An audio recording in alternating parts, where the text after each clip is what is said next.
Diga, ayun po. Yung inamaritis ko sa inyo ay nasa kaingin na naman. O diga po, eh huli ako kung nagkataon.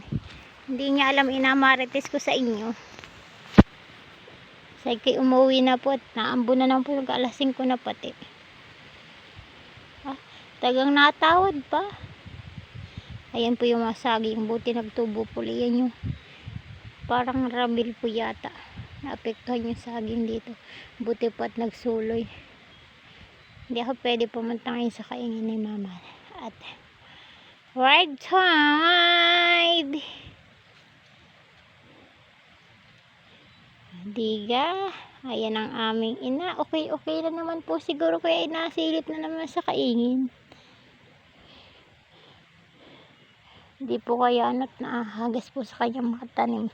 Mga nagapang po inadamo na. Kaya ay nagapilit. Utay-utay. O diga, tiyagaan lang. Puti ang payong naman.